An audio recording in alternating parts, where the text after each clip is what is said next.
It's Thursday, October 23rd. I'm Adam Walsh, and this is The Signal.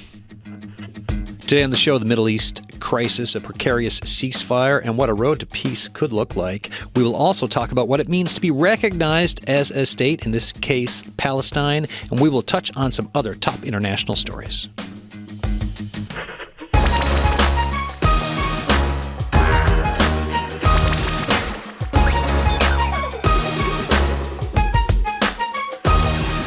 And question for you listening, what international stories are you following? Like, what are you digging into? And is there something under that you feel is not kind of being talked about enough internet or, across the country or here in Newfoundland and Labrador, but from the international stage?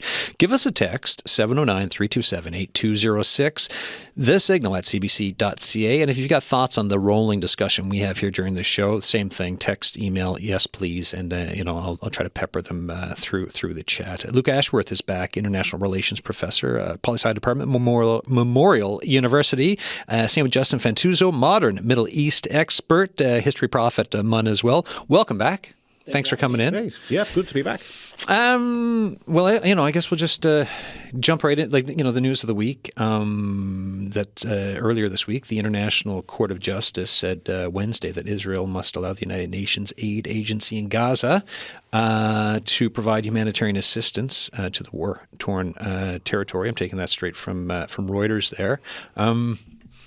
Justin, you want to just kind of jump into things? Yeah, sure. It's a good thing. Yeah. Obviously, that aid is going to be going back into Gaza. There was a temporary pause in that aid over the last few days because of circumstances that are not entirely clear. Yeah. But a number of IDF positions, Israel Defense Force positions in southern Gaza, had been attacked. Either by Hamas or by a splinter group. Yeah, because there were questions over what happened there. Exactly. It's not totally clear. Because Hamas was like, we don't know what this is about. Hamas said it was not them. Yeah. And it very well could be the case. That doesn't discount the possibility that it could have been, disillusioned fighters from the group who don't want to agree to a ceasefire or, are still out seeking revenge against Israeli forces. I mean, who knows? But that attack was interpreted by Israel as a breach of the ceasefire. Mm-hmm. Israel responded militarily and also temporarily paused aid. So kind of provoking these questions again about the need to get aid flowing back into Gaza once that ceasefire returns to the territory. The Times of Israel. I was just looking this morning, or I'm on a live blog from them now, and it says, report, Israel told U.S. it will not allow the United Nations aid agency to operate in Gaza despite ICJ ruling. Because things change every day. We have a precarious ceasefire on the go. Just talk to me about just your thoughts on the next couple of weeks and what to be watching for. Because you mentioned those, like the dents to the ceasefire and that kind of a thing. And then we started with aid. What are you looking for in the coming weeks? Well, I think there's two things to look out for. I think the first is what aspects of the proposed Trump peace plan are the Americans going to be able to, kind of shove down the throats of the Palestinians and the Israelis, because neither side, looking at the 20-point peace plan that was proposed by the Trump administration and communicated by the special Middle East envoy Steve Witkoff, Trump's son-in-law Jared Kushner, and others, includes the former Prime Minister Tony Blair, which we had speculated was going to be the case, I think, the last time we spoke. Yeah. As a whole, that document doesn't satisfy either side totally and completely. There's going to have to be compromise on some of those points, both by the Israelis and by Hamas. So what remains to be seen is where can they find compromise, and does the language they're using right now match what will become their understanding of the reality of the situation? What I mean by that in particular is the peace plan, for example, calls for Hamas to disarm and play no future role in the government of the Gaza Strip or any kind of future Palestinian state. Yeah, so PLO or something running. The Palestinian Authority, which governs the West Bank right now, or at least independently governs a third of it and jointly governs 2/3 of it, they would step in along with what the document kind of labels as Palestinian technocrats, right? Specialists, experts would jump in to govern the territory. This is a red line for Israel, it seems. Hamas has to be disarmed, and the future Palestinian state has to be a demilitarized one, meaning it will be forbidden from possessing any kind of military arms. The issue is that Hamas publicly has said that they will not disarm.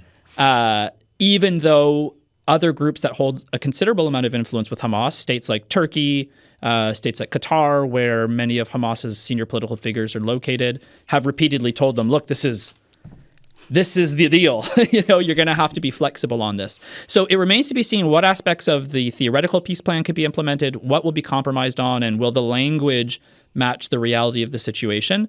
I think people should also continue to watch out for what is happening within Israel itself. Just yesterday, I think possibly last night, the Israeli Knesset, in a very preliminary bill motioned by senior right-wing ministers, voted in favor by one vote to annex Israeli settlements in the West Bank. So that does not mean the full annexation of the West Bank, but that means the official incorporation of Israeli settlements into Israel proper. Very, very tight vote.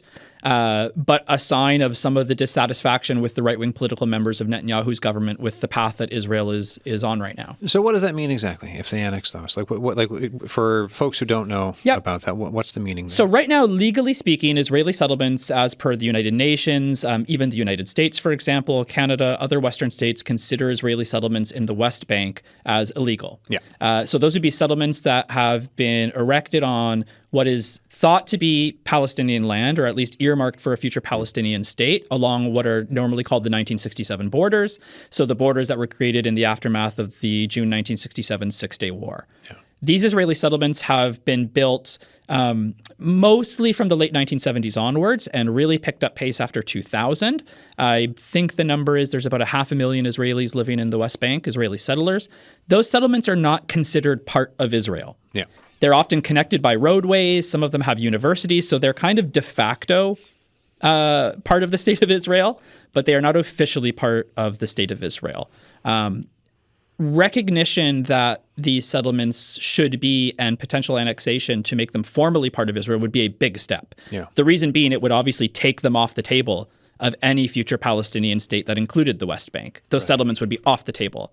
So if you're thinking in terms of territory, in terms of land, it's a considerable step. It's provocative as well, but it's a considerable step towards either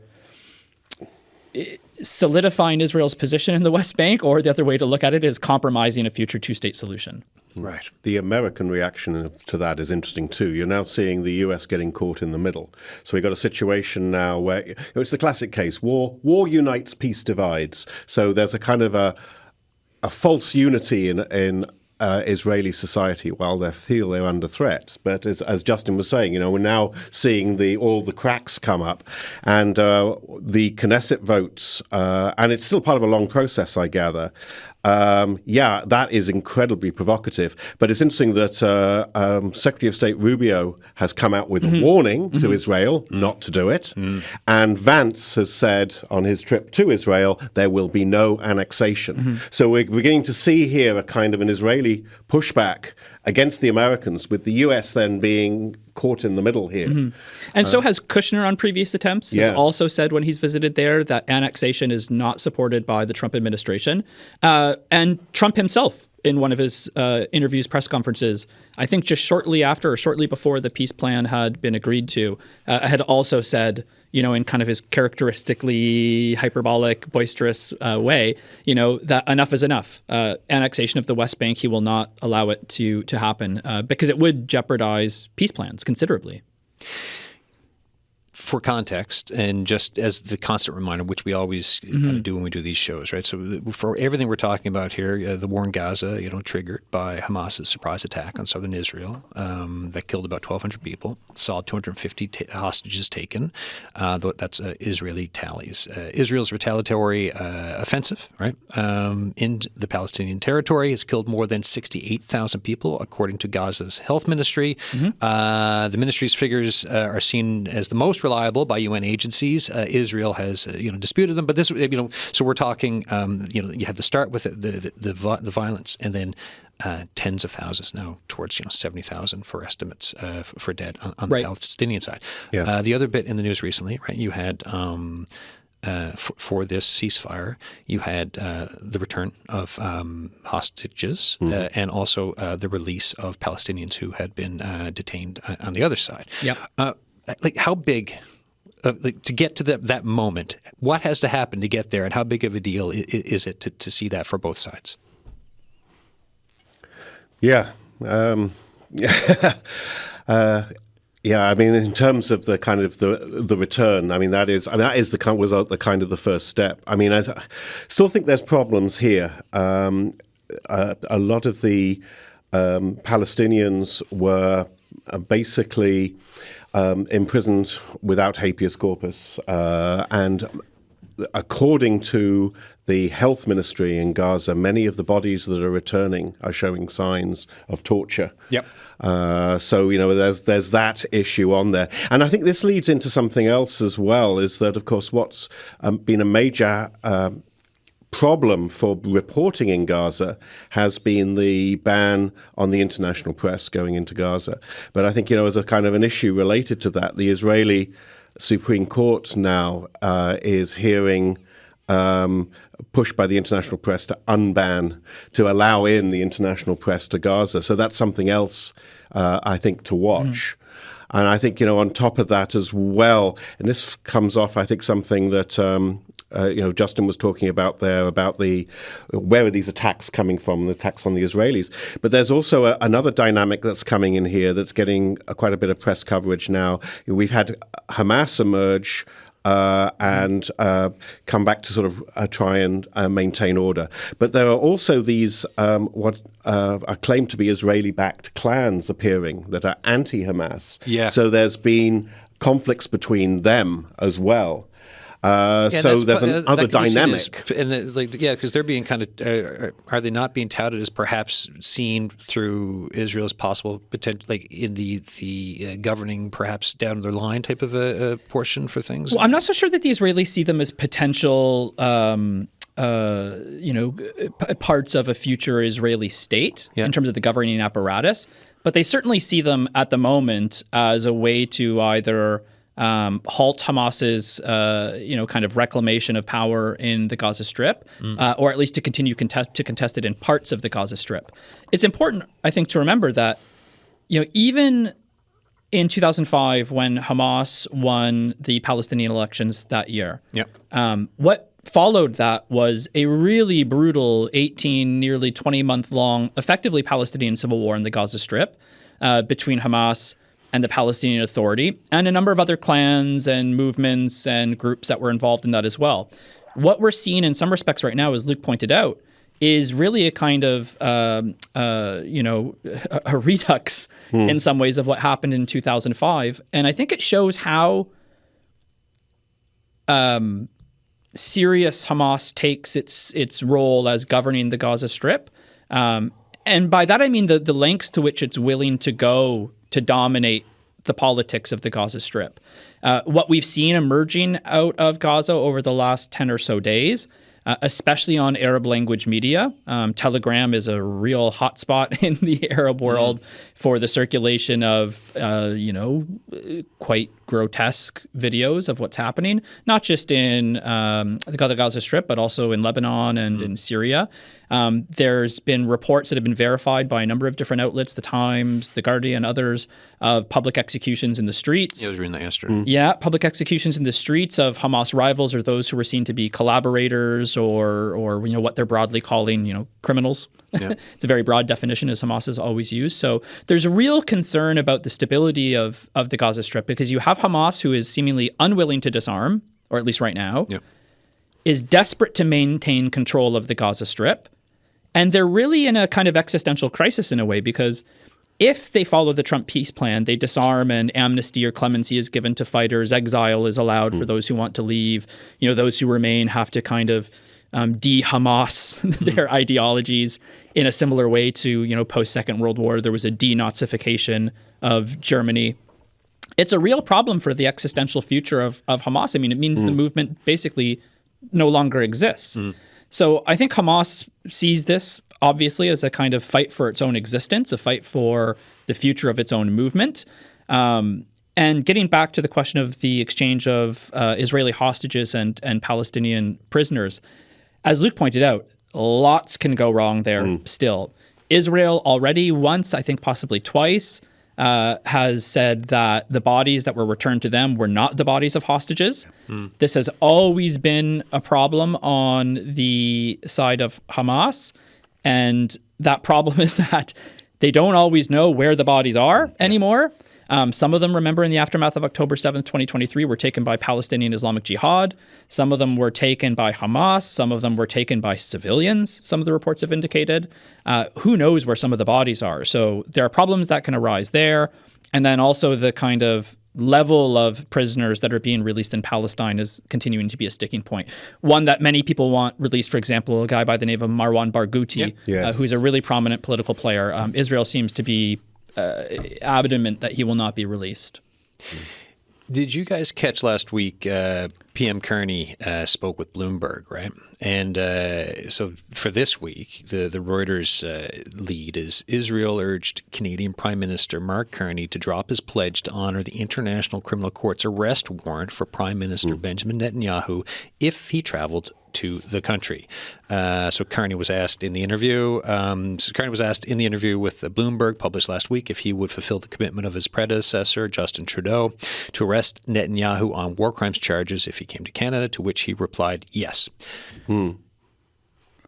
If what on an international relations side of things, Luke? Yes. What do these types of statements mean? Yeah. Well, this is it. We run into the same situation with Putin. You remember the abortive Budapest summit. And I was wondering about that at the time. I was thinking he's going to go to Budapest. Putin's going to go to Budapest. But that means he's going through airspace of ICC member states. And Poland actually said, we couldn't stop him being arrested if he tried to fly over Poland. Yeah. But the same thing now exists with Netanyahu, and this as we sort of move into all the problems of the ceasefire, this is now going to be an issue. Is that Netanyahu's movements are restricted to countries that don't recognize, are not signed up to the ICC. It becomes a kind of a weird situation. Of course, with Netanyahu, though, we don't know how long he's going to survive politically in Israel.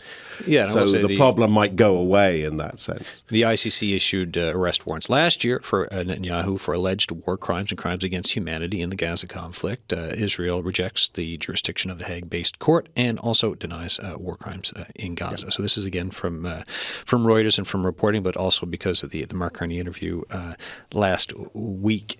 The other bit that we were talking about for this show was countries recognizing a Palestinian state. So Canada has done so, right? The Prime Minister came out and did it. What does it take to be recognized as a state, and what does that mean? Because with this discussion, I've seen some analysts be like, well, they've done it too early, they're losing a chip and whatever it could be for future negotiations, and it doesn't mean anything. And others are like, no, I mean, this means ambassadors, and there's meaning to it. So I'm just kind of wondering what both of you have to say about it. Yeah, it does. It changes the status of what were otherwise Palestinian representatives to ambassadors, so there's that symbolic issue.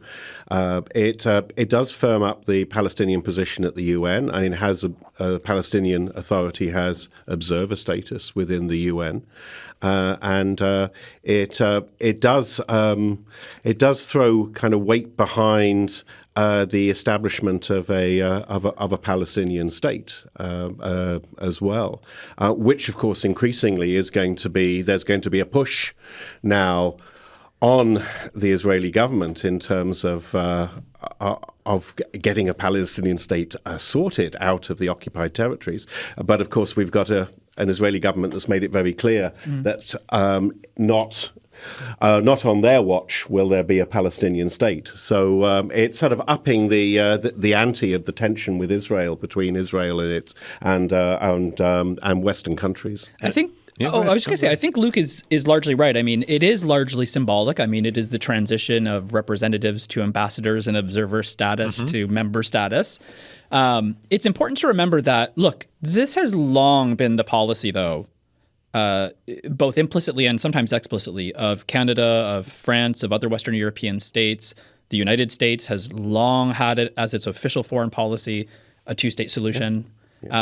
Canada, going back to 1947 to the original United Nations resolution that agreed to partition what at the time was the British Mandate of Palestine, Canada supported that partition. So implicitly, Canada has always recognized a Palestinian state. There is no two-state solution without an Israeli and a Palestinian state. Yeah. And that has always been the official position of the government. So I think that's really important to remember. This is, in a lot of ways, largely symbolic, both in terms of what it does to Palestinian representation in international organizations like the United Nations, in terms of their embassies around the world. But it is symbolic in the sense that this has always been the implicit policy of most Western countries. And I think the tally is 147 out of 193 in the United Nations recognize Palestine as a state. This is the tally that we're at. Yeah, and I think the other important thing to consider here is, does this or has this actually had any effect on Israeli policy? Yeah. I think the answer is no. If anything, it's maybe even entrenched Netanyahu's government further. And its kind of feeling of being isolated and ostracized, especially by countries they considered close allies, which I think most of those countries would still describe themselves as close allies, but just recognizing what needs to be done in the current political climate. What the Israelis are far more concerned about, and what will push forward a two-state solution and Palestinian statehood far, far further than our Prime Minister Mark Carney expressing support or recognition of Palestine, or Emmanuel Macron. What will push it far, far further is what the Arab states will ask of Israel in terms of what the rebuilding of Gaza looks like, who's going to fund it, which transnational forces are going to be in there to maintain stability and security. What does an expansion of the Abraham Accords of 2020 look like? Saudi Arabia has, for example, always been clear that any expansion, any involvement, inclusion of them in the Abraham Accords, so Saudi Arabia officially recognizing Israel and setting up diplomatic relations, they've always been adamant that a requirement of that inclusion of theirs is a path forward to a Palestinian state. Some of the neighboring countries that would need to be involved, Egypt, Jordan, also have always maintained that position. I mean, Jordan's half Palestinian anyways. They want a Palestinian state for other reasons because the king of Jordan doesn't want Jordan to be lost to kind of a Palestinian and increasingly Palestinian population either. So the Arab states matter far, far more in this, path forward to a Palestinian state, I think, than what the Western states have articulated. And I think, when we're looking at this, there's kind of, we're talking about pressures on Israel, because in many respects it's, that's where, and you've talked about this before, Justin, that's where that's where the issue is going to be. And there are different communities with different possible leverage with Israel. The obvious one is the United States with the military alliance, with aid to Israel. Then there's the Arab states who can offer the normalization that Israel wants. So as you say, the Abraham Accords are very important there. The third one is the economic one. The Israel's largest trading partner is the EU. And so that trade agreements with the EU is crucial. So there's a possibility for EU members to play the game of sort of offering possibilities in terms of preferential trade in exchange for movement. On the flip side of that, and of course the EU did threaten this, and maybe that was part of the influence on Israel, although I think the US was bigger on this and getting them to a deal, is that the EU has the power to turn off the tap by suspending these agreements that it has with Israel.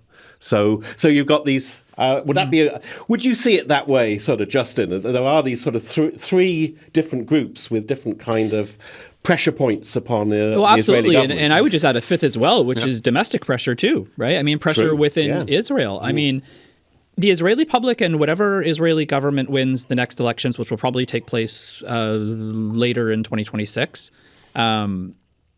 whatever that government looks like and whatever kind of popular public opinion is at that moment is going to need to consider all of that. Yeah. But also additionally, if Israel is serious about regional integration, if they are serious about regional normalization, if they are serious about finally finding a place in the region, then there is no question peace will have to come, and they've already been making some headway with this, at least in the kind of short term, with Syria, with Lebanon, and with Saudi Arabia. And almost any peace that comes with those three will have to include some path forward to resolve the Palestinian statehood question. Lebanon still has 250,000 Palestinian refugees who are not allowed to work in Lebanon officially, who still largely reside in refugee camps in the south of Lebanon that are, basically permanent towns and villages and cities now, but were originally refugee camps. Syria on the border with the Golan Heights, Jordan and its Palestinian population. There's tremendous incentive for Israel to think domestically and regionally about advancing a two-state solution. But Luke's 100% right. Those 3-4 pressures are there. The Americans, I would agree with Luke, are the ones who can exert the most pressure because of that special relationship that the United States has with Israel. Some states in Europe have been trying to nudge their way, I think, into that kind of relationship, but it tends to be the wrong states in Europe. It tends to be, Viktor Orban's Hungary. Czechia is actually quite unreservedly pro-Israel. Slovakia to some extent as well, but Western Europe largely has seen the political mood shift dramatically. But that question is going to have to come in Israel, and they're going to have to answer that question. If they really want regional integration, they're going to have to solve the Palestinian problem. And think in the long term. So election comes 2026, later in 2026. Perhaps there's no longer Netanyahu who's in the head for Israel. These questions then of like arrest warrants, and also like last time you guys were here when we talked about the UN Independent International Commission of Inquiry, saying Israel has committed genocide against Palestinians in the Gaza Strip, saying that. For the 5 genocidal acts defined by the 1948 Convention of the Prevention and Punishment of the Crime of Genocide, namely killing, causing serious bodily or mental harm, deliberately inflicting conditions of life calculated to bring about the destruction of the Palestinians in whole or in part, and imposing measures intended to prevent births, all of which Israel is denying. What's the long-term look at this and what can happen? Like when governments change, things do change, right? And if you look at other places, like, for example, like with the Khmer Rouge and the years it took, or we've talked before, right, about the Balkans and stuff. So what's the look then around where we are now as aid starts to get in and we think about rebuilding and trying to, rebuild and help a population that's been devastated. And I think on the legal side of thing that you were talking about there, it's very easy to dismiss the legal machinery because it seems to be powerless. It doesn't get immediate results. It's always late to the show. But I think we've said this on this show before, that the crucial thing is that the legal side is willing to wait, and it'll wait a long time. And we saw this with Charles Taylor, Liberia, how long it took. But he eventually ended up in The Hague. So, this is something that does concentrate the mind enormously, is that, these organizations are willing to wait to arrest these guys. And at some points, they may not be in power. And things will change. People will get extradited or whatever. So that, I think, is an important issue. And let's not forget that in Israel as well, there's also tremendous pressure to investigate more fully, more thoroughly, the events surrounding October 7th, the intelligence failure, what the government knew or did not know, how it has prosecuted this war. Former Israeli prime ministers from Ehud Olmert to Ehud Barak to the leader of the opposition right now, Yair Lapid, have been vociferous in their opposition to the prosecution of this war and the conduct of the Netanyahu government. There is a lot of consternation in Israel for how this Netanyahu government has prosecuted this war. So there's tremendous pressure, once again, I'll say, from within Israel itself to, kind of bring this government to account for the way that it's prosecuted this conflict. What's it like? This is kind of a side thing from the analysis you're doing right now, but you're both at Memorial University, right, with students. We've had, and also, this comes not too long after 3 Newfoundlanders were detained by Israel and returned to the province. I'm just curious, like the conversations and what you're hearing from young folks who are studying and attached and passionate about this topic? Well, I teach a course on the Israeli-Palestinian conflict at the third-year level. I taught it most recently in the winter semester of this year, so January to April. What was pleasant to see was on the first day of that class when I asked everyone, okay, why are you here? Right? Why are we here for the next 13, 14 weeks? Why do you want to learn this? Why do you want to study this? The majority of the class that put their hands up said it was because of October 7th. Yeah. Right? So on the good side of things, it has stoked an interest in the region in, I think, our students, those who are kind of 19 to 21 years old that did not exist before. And that's what we're there for at the university. And I think in humanities and social sciences in general, we're there to help our students, to help our younger generation understand the world around them.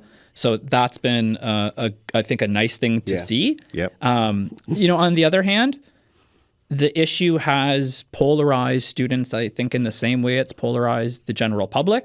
There's a lot of misinformation out there. There's a lot of snappy TikTok videos you can watch and social media, and you can find any number of media outlets to support whatever position you have on the conflict. So I'm encouraged to see how many people want to learn about it. And obviously that always comes with a bit of polarization and students are coming at it from all different angles. I think the important thing is we have the discussion though, right? Luke, what about yourself? Yeah, I mean, I find it, I'm currently teaching a course on the First World War and international politics. And one of the things we cover in quite detail is actually an area that Justin is actually an expert in, which is the Middle East during the First World War. And one of the things I think that the students are certainly hungry for is to understand how we got here. And it does have a long history. This is going back to decisions that were made in 1916, 1920, 1923. And I think there's a hunger for that, to understand that background. Yeah, and just to add on to that point really quickly, I think one of the things that political science or diplomatic history or history more broadly speaking can show us as well is when you look at the history of this conflict, let's say from 1920, 21 to the present.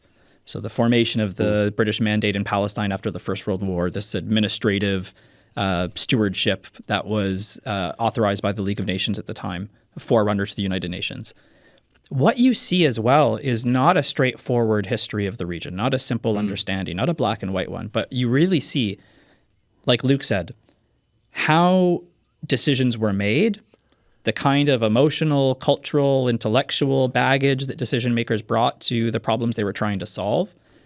I think importantly as well, how many off-ramps and alternate histories were either ignored or not written, right? I mean, it's not like we were on some inevitable, insurmountable collision course here that was going to lead us to October 7th, 2023. There are dozens, if not hundreds, if not thousands of off-ramps in that near 100-long history where we'd be talking very differently about the problem today if we'd be talking about a problem at all anymore, right? Yeah.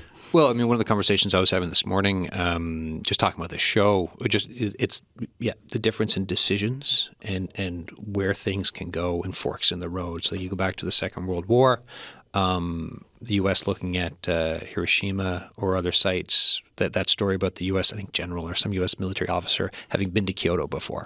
Stimson. Yeah. Yes, that's right. Yeah. So Kyoto was not on the list. Yeah. That's right. Got left Had off he the not list. voiced that, Yeah.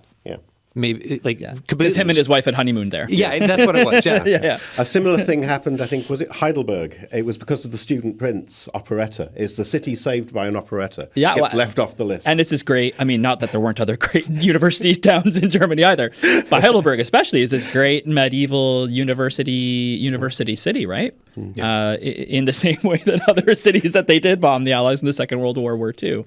But that's that kind of it's cultural fascinating for decisions, and I mean, the human toll is staggering and horrifying for no matter what conflict we're talking about here, folks. That's Justin Fantauzzo, modern Middle East expert at Memorial University. Luke Ashworth is here, international relations prof. I'm Adam Walsh. This is The Signal. We've been talking about the crisis in the Middle East, what a road to peace may look like, the precarious ceasefire that exists, and we're touch on a bit of history here too, because I was about to mention from what you guys were saying, Paris 1919, 6 months that changed the world, the Margaret Macmillan book. Yeah. Yes. And one of the things that came to mind too was back when I read that like years ago. Yeah. And to be completely honest, don't know if I completely finished it, but one of the parts that It's a long one. It's a big one. Pretty thick book. It's well written, though. It's really well written. Look, Yeah. Margaret's a lovely writer. Macmillan, very, very good. I do remember at the time, I think there was a Korean delegation that showed up late because they kind of I think walked. But their point back then was protesting Imperial Japan and the occupation of Yes, Korea. yes, yes. So and to think where we were at the world in 1919. So you've got a pandemic there, the end of a First World War, the end of certain royalty in countries, and moving into the 20th century and what the road to fascism and the Second World War. And here we are now, all these years later, talking about that stuff still impacting us here. Yes. Which is just quite something. It is indeed, isn't it? What else are you? Anything else to add? Like any other thoughts? Like whether it's the state of Palestine, Israel, the crisis in the Middle East, any other thoughts of where that is going or what you're looking at around it? Well, I think adjacent to that actually is what is still an evolving situation in Syria, next door to Israel, that I don't think is getting enough attention. I just read in the Times yesterday, but you talked about the executions, right? And it was there was a story I think yesterday this morning about executions there, and just people wondering about, oh my gosh, where is this going? So in Israel and Palestine, we have a fragile ceasefire that we're all kind of hoping will hold and transform into a longer plan. What we have in Syria is still very much a transition from 12 years, 13 years of civil war into a functioning state that can fulfill all of the requirements that a governing body needs to fulfill. We have a situation in neighboring Syria, as in neighboring Israel, that is, in which there has been horrible sectarian violence, particularly in the southwest of the country. Back in March of this year, reportedly government forces killed around 1,000 Alawites along the Syrian coastline. So those are members of a kind of offshoot of Shia Islam that were aligned with the former Assad regime. He himself was an Alawite. There was another outburst of sectarian violence in September, again in the southwest of the country bordering Israel with the Druze population. Again, maybe about 1,000 Druze civilians were killed over just a couple of days. So we're talking serious atrocities in scale and scope. What this has created in Syria now is a state that is desperately trying to put back together the broken pieces of its population. It's a state that's dominated by a multitude of ethnicities, religions, regions, all into something that's a Syria. Yeah. Right? The Druze and the most senior spiritual leader of the Druze has openly now called for the secession of the Druze parts of Syria, particularly the region of Sueda in the southwest from Syria. Kurds in the northeast, who have, since 1919, been stateless. Yeah, they want Kurdistan, right? They want a Kurdistan. They are, in fact, the largest stateless people, I believe, in the world. With dominant Kurdish populations in the eastern part of Turkey, in the northwest of Iran, in Syria, and elsewhere, and in Iraq. They have refused to take part in the parliamentary elections in Syria that took place about 10 days ago. So what we're also seeing in Syria is a government that promised to rule differently than the previous regime had, fairness, equity, protection of religious minorities, but a state that has now seen in its transition 2 outbursts of horrible sectarian violence that have targeted the country's religious minorities. The Kurds in the northeast refusing to take part in the electoral process and form part of the government, and a government in Damascus that is still trying to legitimize itself, especially in the eyes of skeptical Western states and also skeptical Arab states who don't want as much as a United States, a France, or a Britain, a former jihadist in power who is unwilling to protect the country's religious minorities or moderate the country's political mood. So I'm also keeping a really keen eye on what's going on in Syria. Yeah, 2 things. First one is something we've been following before. There have been some developments in Ukraine. The U.S. Putting sanctions on 2 of the major oil companies from Russia to try and block off Russian oil. Will this be effective? Well, again, the devil will be in the detail here as well. But given the fact that still 25% of Russian government revenue comes from its sale of oil, of fossil fuels, that this could be potentially a significant development. Trump's suggestion to, instead of trying to talk about what lands will get each will get, is a plan to freeze the current front line, which Zelensky has supported. Very doubtful Putin will support it, but you can see a kind of American attention returning here. And there are other issues, of course, as well about missiles, long-range missiles from the Europeans, from the British particularly, possibly from the United States, although the United States seems to have been I think Trump said the only people who are going to be firing Tomahawks are them. Exactly. And they have no plans. They're not There's so a Trumpy keen. quote for that, but yeah. Yeah, exactly. A Trumpy quote. That's a good way to put it. Yeah. So there's Trumpy mixed way of saying messages from the Trump administration there, but you can see, having sort of ticked off one requirement for the Nobel Peace Prize, he's now going after the other. I think if I can just jump in really quickly. Yeah, sure. Yeah. I think what's been really interesting to see in the Americans' policy towards the conflict in Ukraine and Russia is how publicly disillusioned Trump has been progressively getting over the last year. We've gone in the Trump administration, it's 2 terms now, from being, is he a KGB plant that, the Russians have, compromising material over, and is he just a mouthpiece for Putin? And then we kind of went to sometimes he says the right things on the conflict, but maybe in a Trumpy way, in the wrong way. And then you could see the position kind of starting to soften a little bit towards Zelensky, but then you had the very odd diplomatic meeting in the White House where Trump and Vance very uncouthly ambushed Zelensky. But I think over the last 6 to 8 months, you see Trump kind of continually seeming disillusioned, frustrated, almost expresses a sense of betrayal. Hurt. Hurt. That I thought I could understand him. I thought I could work with this guy. I thought I could kind of bring him to the table and get him to kind of temper his expectations. And then in the negotiations he'll call for the Russian occupation of the rest of Luhansk and Donetsk that isn't even controlled by Russia. And then, Trump's kind of like, well, what have we been talking about this whole time? You're doing me wrong. And for all of the theories on it, and you're right, it's almost like it's an Occam's razor type of a thing. When you look at Donald Trump, perhaps it's not as complicated as some people may think. Sometimes, the simple answer is the right one. It just seems to be like a friend who's been someone who's been trying to make a friend, and the other person just doesn't say the right things. I think it's a good way of putting it.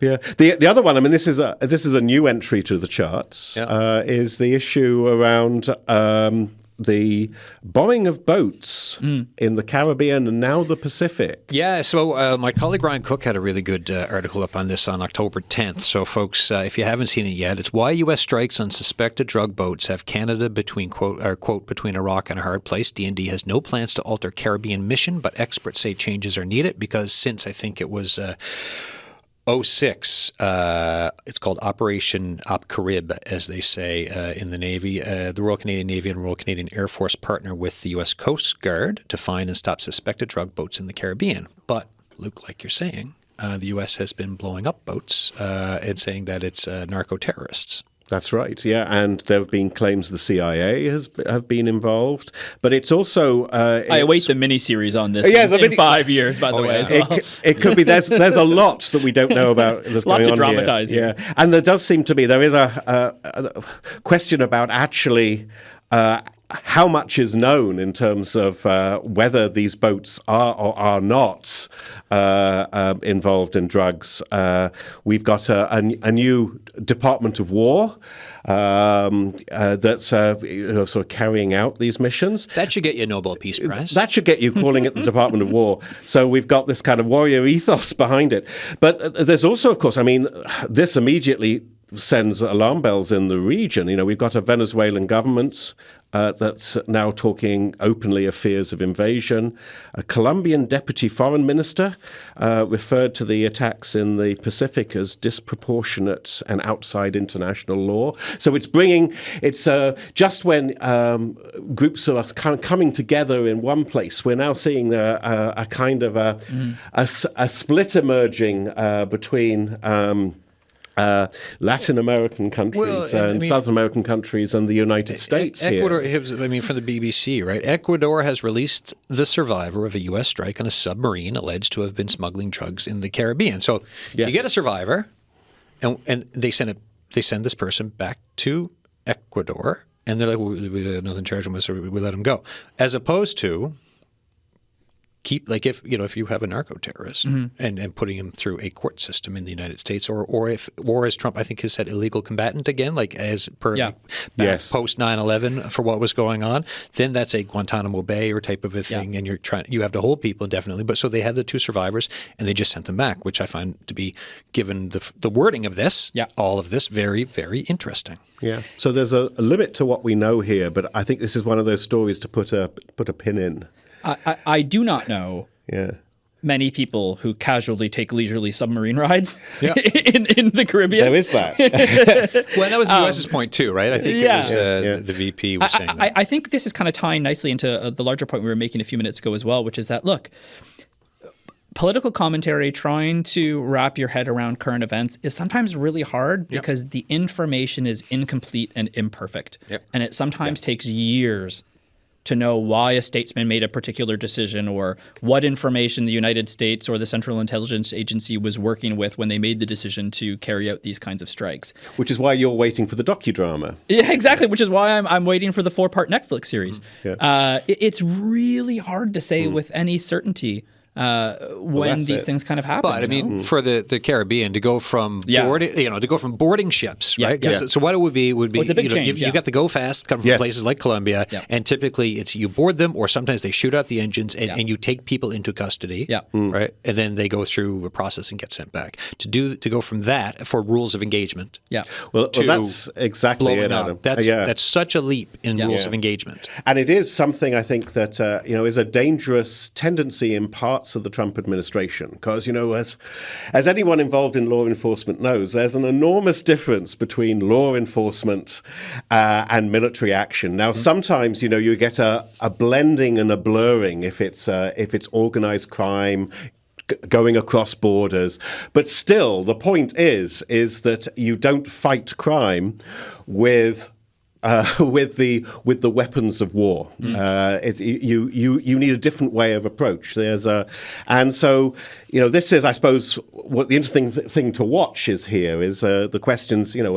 Is this proportionate? What is known? What is the evidence? Hopefully we'll find out a little bit more about this before the Netflix docudrama comes out. But it is something to keep an eye on. I think it is increasingly kind of in line as well with the kind of blunt force trauma that the Trump administration uses when it tries to resolve what they see as these kinds of problems, whether it's anti-ICE protests in the United States and the kind of militarization of the policing of those protests, its decision to effectively strike unilaterally and perhaps disproportionately at narco transit submarines. I mean, it's an administration that we've seen over its first 4 years and increasingly over its current 2.5, it doesn't always care so much for the rule book. No. Or is willing to rewrite it. Yeah, there is a link there, the putting in of the military, and whether it be National Guard or Marines on the streets. And the other factoid I just want to mention before we move on from the Caribbean, it's this again from the BBC. Experts on drug trafficking have pointed out that fentanyl enters the U.S. predominantly from Mexico and not from countries bordering the southern Caribbean, where the U.S. deployment is taking place. So this is part of the discussion too, right? The blame of where a lot of the drugs are coming not from Canada, so we didn't need to... Yeah, and for some reason Canada's not in that paragraph I just read. Interesting that. Right. Yeah. Yeah, so we're off the radar. Yeah, for now on that on that one. So like these are the things you're watching. What else for that you've been kind of paying attention to now? We've got about 5 minutes left. Like what's on the look ahead? Like for me, for this show, for the last couple of years we've done Climate Week, right? So and I've done it earlier in the fall. This year I'm tying it to COP, which is in Brazil. So it'll be the week after Remembrance Day. We'll be doing a lot of climate coverage here on the show. I'll be interested to see what comes out of that this year for countries getting together to talk about, for a UN climate change conference. What about you guys for the look ahead up until like the new year? Yeah. I mean, again, it's the slow burn of climate, and there's been things coming out here. There, various reports have come out in the last few weeks or two. One of them claiming that we'd reached a tipping point on tropical corals. And now that's still open for debate into people who are studying coral, but that is rather worrying anyway. So that's one issue on the climate side. I'm keen to see if the ceasefire can morph into a more permanent arrangement, like we've talked about so far in our show. There's lots of moving pieces still, lots of compromise that needs to be made, and compromise that I don't think it's hyperbolic to say or an exaggeration to say would be historic compromises on all sides, whether that is recognition of Israel by the Saudis or if Israel allows, say, Turkey to send troops as part of a multilateral force as a kind of peacekeeping force, security force in the Gaza Strip. The two states have never had particularly good relations, especially not under Erdogan's government in Turkey. I'm also interested to see whether or not Trump's administration can kind of parlay some of the successes they've had in peacemaking and negotiations in the Middle East into Ukraine and Russia as well. If there's a kind of, as Luke knows, very often there's a kind of bit of diplomatic momentum that once you kind of have one success, you get a second, a third. Things kind of move really quickly sometimes, and unpredictably so. So I'm also interested to see that. Can they make some more headway with Ukraine, Russia, even if Vladimir is not telling Donald what he wants to hear anymore? In the United States, I know he has not been in for a year yet, but there will be, increasing conversations about the midterms. We've just had these No Kings protests. Like, Luke, what are your thoughts on just kind of like what's happening south of the border? Yeah, well, I think that the big news there is looking at the polls that the Trump presidency is very unpopular.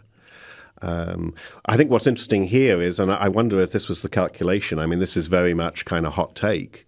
But the U.S., things change dramatically at the midterms. And there's a sense, I feel, that the Trump administration has tried to do too much in too short a time. And you look about how Orban kind of developed his control in Hungary.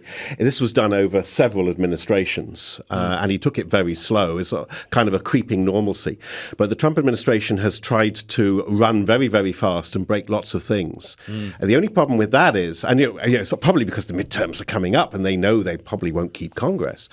But the problem with that is, of course, is that is very unpopular, even amongst elements of your base.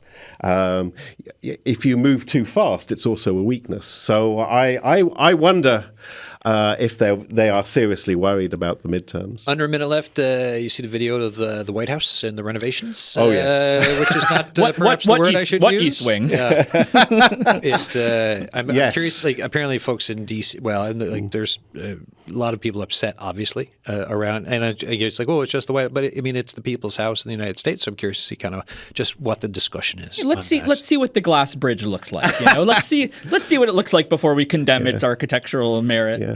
And I gather the East Wing has Melania Trump's office, the office of the First Lady. So she is being dislocated. I'm assuming as well. Rehoused. So, interesting. Guys, thanks.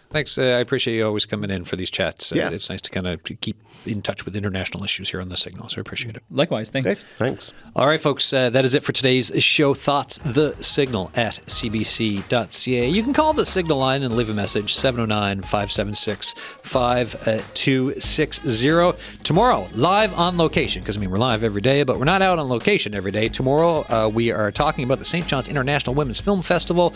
We will speak with organizers, directors, filmmakers, a great bunch of folks. Don't miss the show. Cheers.